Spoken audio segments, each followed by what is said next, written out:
എനിക്ക് പ്രിയപ്പെട്ടവരെ, കർത്താവ് സകലത്തെയും പണിതുയർത്തുന്നവനാണ്.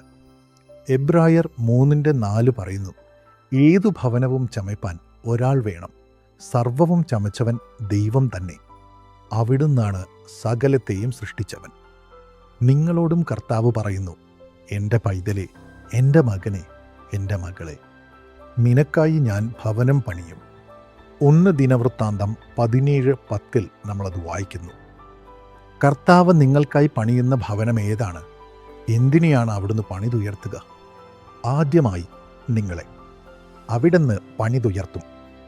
നിങ്ങളോ പ്രിയപ്പെട്ടവരെ, നിങ്ങളുടെ അതിവിശുദ്ധമായ വിശ്വാസത്തിന്മേൽ നിങ്ങളെ തന്നെ ഉറപ്പിച്ചുകൊണ്ട്, പരിശുദ്ധാത്മാവിൽ പ്രാർത്ഥിച്ചുകൊണ്ട്, ദൈവസ്നേഹത്തിൽ നിങ്ങളെ തന്നെ കാത്തുകൊണ്ട്, നിത്യജീവനായി നമ്മുടെ കർത്താവായ യേശുക്രിസ്തുവിൻ്റെ കരുണയ്ക്കായി കാത്തിരിക്കുവിൻ. എനിക്ക് പ്രിയപ്പെട്ടവരെ, ഇംഗ്ലീഷിൽ build yourself in the most holy faith എന്ന് എഴുതപ്പെട്ടിരിക്കുന്നു. അതെ, കർത്താവ് നിങ്ങളെ അതിവിശുദ്ധമായ വിശ്വാസം നിങ്ങൾക്ക് നൽകി പണിതുയർത്തുന്നു. യേശുവിലുള്ള വിശ്വാസം. യേശു നിങ്ങൾക്ക് രക്ഷകനും പിതാവുമാണ്. നിങ്ങളെ വീണ്ടെടുക്കുന്നവൻ, തൻ്റെ രക്തത്താൽ നിങ്ങളെ വിലയ്ക്ക് വാങ്ങിയവൻ എന്ന് നിങ്ങൾ അറിയുന്നു. അതിവിശുദ്ധമായ വിശ്വാസത്താൽ നിങ്ങൾ നിറഞ്ഞിരിക്കുന്നു. ആ വിശ്വാസം ഒരിക്കലും നശിക്കില്ല. എന്ത് പോരാട്ടം വന്നാലും, എന്ത് പരിഹാസം വന്നാലും, എന്ത് ഭീഷണി വന്നാലും, യേശു എന്നെ തൻ്റെ സ്വന്തം പൈതലായി തൻ്റെ രക്തം ചിന്തി രക്തത്താൻ വിലയ്ക്ക് വാങ്ങിയിരിക്കുന്നു. ആ വിശ്വാസം വരുമ്പോൾ നിങ്ങൾ പരിശുദ്ധാത്മാവിൽ പ്രാർത്ഥന ചെയ്യുന്നു. പോരാട്ടം വരും. സാധാരണ പ്രാർത്ഥനയല്ല, പരിശുദ്ധാത്മാവിനാൽ നിറഞ്ഞ് അവിടുന്ന് നൽകുന്ന ഭാഷ സംസാരിച്ച് നിങ്ങൾ പ്രാർത്ഥിക്കുന്നു. അത് പിശാചിൻ്റെ പോരാട്ടത്തെയും എതിർപ്പിനെയും ഉത്കണ്ഠകളെയും ഭാരങ്ങളെയും എല്ലാം നശിപ്പിക്കുന്നു. കർത്താവിൻ്റെ അനുഗ്രഹത്തിനായുള്ള വാതിൽ ആ പ്രാർത്ഥന തുറക്കുന്നു. അതിനുശേഷം ദൈവസ്നേഹം നിങ്ങളെ നിറയ്ക്കുന്നു.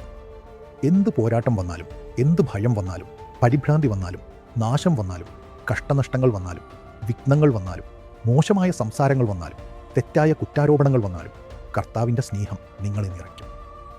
ആ സ്നേഹത്താൽ നിങ്ങൾക്ക് സകലത്തിനും എല്ലാവർക്കും ഉപരിയായി ഉയരാൻ കഴിയുന്ന ശക്തി ലഭിക്കുന്നു. എല്ലാവരെയും സ്നേഹിക്കാനായി കൃപ ലഭിക്കുന്നു. ആ ദുഃഖത്തിനിടയിലും, നിങ്ങളെ അപമാനിക്കാനായി ജനങ്ങൾ ചെയ്യുന്ന കാര്യങ്ങൾക്കിടയിലും, ജനങ്ങൾക്കായി പിതാവേ, ഇവരോട് ക്ഷമിക്കണമേ, തങ്ങൾ ചെയ്യുന്നത് എന്താണെന്ന് ഇവർ അറിയുന്നില്ലല്ലോ എന്ന് പ്രാർത്ഥിക്കുന്ന ഒരു ആത്മാവ് നിങ്ങളെ നിറയ്ക്കുന്നു. ദൈവസ്നേഹത്താൽ നിറഞ്ഞ പരിശുദ്ധാത്മാവ്. അപ്പോൾ എല്ലാവർക്കും ഉപരിയായ നാമം കർത്താവ് നിങ്ങൾക്ക് നൽകി നിങ്ങളെ അവിടുന്ന് ഉയർത്തുന്നു. നിങ്ങൾ പറയുന്ന കാര്യം അതുപോലെ തന്നെ സംഭവിക്കുന്നു. ധൈര്യമായിരിക്കൂ. കർത്താവ് ആ കൃപ നൽകി നിങ്ങളെ അതിവിശുദ്ധമായ വിശ്വാസത്തിൽ പടുത്തുയർത്തുന്നു. കർത്താവ് ആ കൃപ നിങ്ങൾക്ക് നൽകട്ടെ, ഇന്നു തന്നെ നൽകട്ടെ. നിങ്ങളുടെ വിശ്വാസം ലോകത്തെ ജയിക്കുന്ന വിജയമാണ്. വിജയം. കർത്താവ് ആ വിജയം നൽകട്ടെ. അതുപോലെ തന്നെ കർത്താവ് നിങ്ങളെ അവിടുത്തെ ആലയമായി പടുത്തുയർത്തുന്നു. മത്തായി 16:18 കർത്താവ് പത്രോസിനോട് പറയുന്നു, നീ പത്രോസാകുന്നു, ഈ പാറമേൽ ഞാൻ എൻ്റെ സഭയെ പണിയും. നീ ഉറപ്പുള്ളവനാണ്. നിന്മേൽ ഞാൻ എൻ്റെ ആലയം, എൻ്റെ വാസസ്ഥലം പണിയും. ഞാൻ നിന്നിലുണ്ടാകും. പാതാള ഗോപുരങ്ങൾ നിന്നെ ജയിക്കുകയില്ല. എന്തു വന്നാലും നീ എനിക്ക് വേണ്ടി ധൈര്യത്തോടെ എഴുന്നേറ്റ് നിൽക്കും. 1 കൊരിന്ത്യർ 3:16 പറയുന്നു, നിങ്ങളാണ് ദൈവത്തിൻ്റെ ആലയമെന്ന്. 1 കൊരിന്ത്യർ 3:9 പറയുന്നു, നിങ്ങൾ ദൈവത്തിൻ്റെ മന്ദിരമാണെന്ന്. നിങ്ങൾ ദൈവത്തിൻ്റെ മനോഹരമായ മന്ദിരമാണ്. എത്ര വലിയ കൃപയാണിത്! അടുത്തതായി, മറ്റുള്ളവരെ പടുത്തുയർത്താനുള്ള കൃപ കർത്താവ് നൽകുന്നു. മറ്റുള്ളവരെ പടുത്തുയർത്താനായി കർത്താവ് നിങ്ങളെ പണിയുന്നു. റോമർ 15:2 അനുസരിച്ച് നമ്മിൽ ഓരോരുത്തരും മറ്റുള്ളവരുടെ ആത്മീയ വർധനവിനായി നന്മ ചെയ്യണം. അവനെ പ്രസാദിപ്പിക്കത്തക്ക വിധം നടക്കണം. 1 തെസ്സലോനിക്കർ 5:11 നമ്മൾ ഇത് തന്നെയാണ് വായിക്കുന്നത്. നിങ്ങൾ അന്യോന്യം ആശ്വസിപ്പിക്കുകയും ആത്മീയമായി പടുത്തുയർത്തുകയും ചെയ്യുവിൻ. എഫേസ്യർ 4:29 പറയുന്നു, ചീത്ത വാക്കുകളൊന്നും നിങ്ങളുടെ വായിൽ നിന്ന് വരരുത്. ആത്മീയ വർധനവിനായി നല്ല വാക്കുകൾ മാത്രം സംസാരിക്കുക. അത് കേൾക്കുന്നവർക്ക് ഗുണകരമാകട്ടെ. അവരുടെ വിശുദ്ധിയും നീതിയും വർദ്ധിക്കാനായി അവരെ പടുത്തുയർത്താനായി കർത്താവ് നിങ്ങളെ ആത്മീയ വർധനവിനായുള്ള നന്മയാൽ നിറയ്ക്കുന്നു.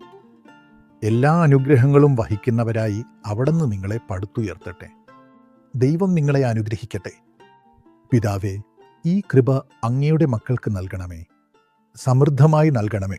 ഇത് പൂർണ്ണമായി അനുഭവിക്കാൻ കർത്താവേ, അങ്ങ് അവർക്കുള്ളിൽ വളരണമേ.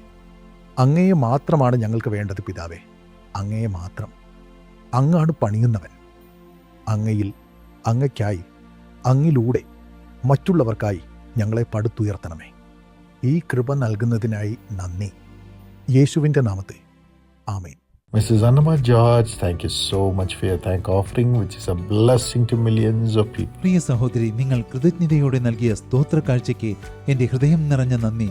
അത് ദശലക്ഷക്കണക്കിന് ജനങ്ങൾക്ക് ഒരു അനുഗ്രഹമാകുന്നു. According to Hebrews 6:14, God will surely bless you and multiply you. എബ്രായർ 6:14 പ്രകാരം തീർച്ചയായും ദൈവം നിങ്ങളെ അനുഗ്രഹിക്കുകയും വർദ്ധിപ്പിക്കുകയും ചെയ്യും. Father, bless Sister Annama George with a child. Lord, you have said, whoever calls on me day and night will I not do justice. I will do it quickly, says the Lord. Father, let thy hand come upon her. Let her prosper in Jesus' name. Blessings in the job in Jesus' name. പിതാവേ, ഒരു കുഞ്ഞിനെ ദാനമായി നൽകി പ്രിയ സഹോദരിയെ അനുഗ്രഹിക്കണമേ. രാപ്പകൽ എന്നെ വിളിച്ച് അപേക്ഷിക്കുന്നവരെ ഞാൻ പ്രതിക്രിയ നടത്തി രക്ഷിക്കുമെന്ന് കർത്താവെ അങ്ങ് പറഞ്ഞിട്ടുണ്ടല്ലോ.